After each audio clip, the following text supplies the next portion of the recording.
সংস্কৃতি চর্চা বলতে আমরা মূলত যেগুলো বুঝি, যেমন ধরুন নৃত্য, অঙ্কন, সঙ্গীত, এই জিনিসগুলোর সাথে আমার খুব বেশি পরিচয় নেই। আমি তাই এই বিষয়গুলো নিয়ে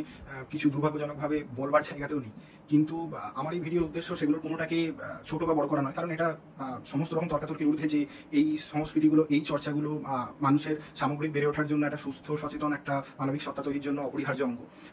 কিন্তু দুর্ভাগ্যজনকভাবে আমি সেটা করবার জায়গাতে নেই বা করবার কোনো অভিরুচিও আমার নেই, ধৃষ্টতাও আমার নেই। কিন্তু এই ভিডিওতে আমার মনে হয়েছে যে জায়গাগুলো মানুষের হয়তো বুঝতে বা একটু কনসেপচুয়াল বা আন্ডারস্ট্যান্ডিংয়ে খামতি থাকলেও থাকতে পারে, সেই জিনিসগুলো সম্পর্কে একটু আলোকপাত করার জন্য আমি ভিডিওটা করেছি।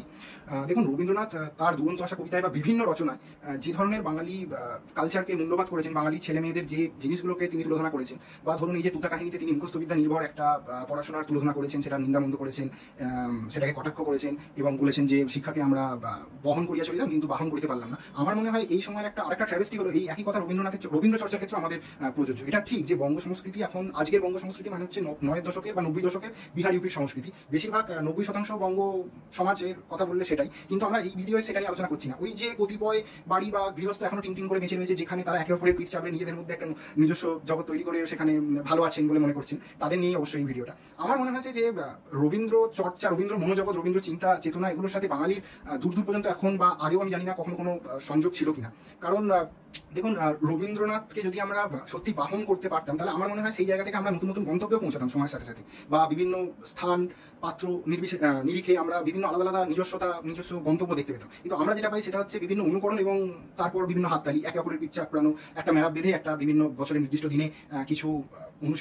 দীর্ঘ অনুশীলনকে উপস্থাপনা করা সকলের সামনে, আর তারপর কিছু গর্বিত বাবা মা ঠাকুমা দাদু দিদাদের চওড়া হাসি আর পিঠ চাপড়ানো, একে অপরকে হোয়াটসঅ্যাপে ভিডিও ফরওয়ার্ড করা, এইগুলোই আমরা পেয়েছি। অ্যাকচুয়ালি সেটাই অনেক সহজ কাজ এবং রবীন্দ্রনাথকে তো আমরা ঠাকুরই বানিয়ে ফেলেছি অন্য ঠাকুরদের সাথে, তাকে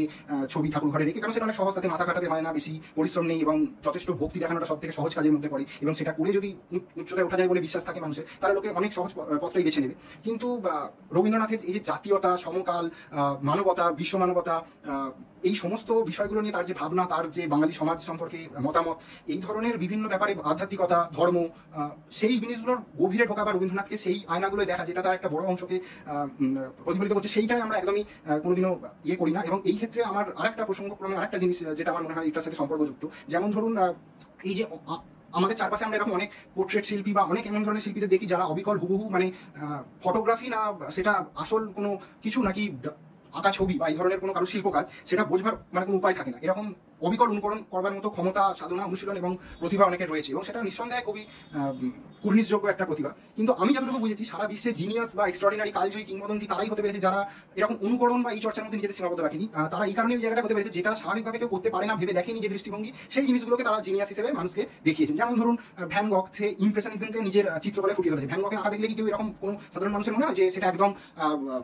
মানে অবিকল ফটোগ্রাফির মতো, বা যেটা সে চোখের সামনে দেখতে পায় সেটার মতো অবিকল কোনো জিনিস সে করেছে? সাধারণ মানুষ বুঝতেই পারবে না হয়তো যে এটা কেন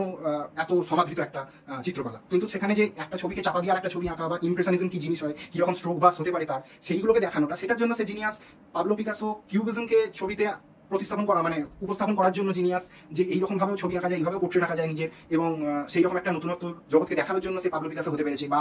সালভাদর দালি যে দেখাতে পেরেছে যে সারিয়ালিজম বা পরাবাস্তব জগৎকেও আমাদের মেটেরিয়ালিস্টিক জগতের মাধ্যমে উপস্থাপনা করা যায়, এখানে আনা যায়। তো এইরকম একটা মানে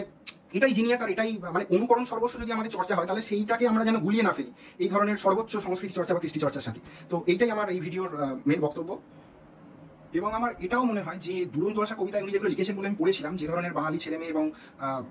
তাদের বর্ণনা উনি যা দিয়েছেন, তাদের মায়েদের যা বর্ণনা উনি দিয়েছেন, তাতে এখন এই যারা মনে করেন যে বিরাট একটা রবীন্দ্র চর্চা বোধহয় হচ্ছে বা তারা এখন সেটাকে টিকিয়ে রেখেছেন, তাদেরকে যদি জানানো হয় যে রবীন্দ্রনাথের এইরকম সব ধারণা, জাতীয়তাবাদ, বিশ্ব মানবতা, এইগুলো সম্পর্কে ছিল, এরকম সব বিস্ফোরক ব্যাপার স্যাপার ছিল, এবং সেগুলো নিয়ে কাটাছেড়াও করে কিছু লোক, বিভিন্ন লেখালেখিও বের হয় পত্র পত্রিকায়, বিভিন্ন কাজকর্ম, অনুষ্ঠান, বিভিন্ন নাটক বা বিভিন্ন কিছু পরিবেশন, আলোচনা, সমালোচনা, প্রতি আলোচনা, এইগুলো হয়, তাহলে তারাও বোধহয় একটু গুটিয়ে যাবেন বা ভয় পেয়ে যাবেন। কারণ তারা তাদের যে আদর্শ ভালো ছেলেকে বা মেয়েকে তৈরি করেছেন, নিবেদিত প্রাণ তাদের মায়েদের প্রতি, বাবা মার প্রতি, বা তাদের স্ত্রী স্বামীদের প্রতি, সেই রকম যে ভালো ছেলের মেয়ে ধারণাটা আমরা তৈরি করেছেন, সেই জায়গায় দাঁড়িয়ে এরকম বেয়ারা ভাবনা চিন্তাকে কেউ যদি প্রশ্রয় দেয় বলে ওনারা দেখেন, বা যদি জানতে পারেন যে রবীন্দ্রনাথ ঠাকুর এই ধরনের কাজকর্ম করেছেন একজন ঠাকুর হয়ে, এতটা বেয়ারা সমস্ত ব্যাপার স্যাপার নিয়ে এত বেশি মতামত জানিয়েছেন, তাহলে আমার ধারণা তারাও খানিকটা সরে আসবেন এবং অন্যান্য বিভিন্ন ঠাকুরে মনোনিবেশ করবেন, যেগুলো অনেক বেশি নিরাপদ।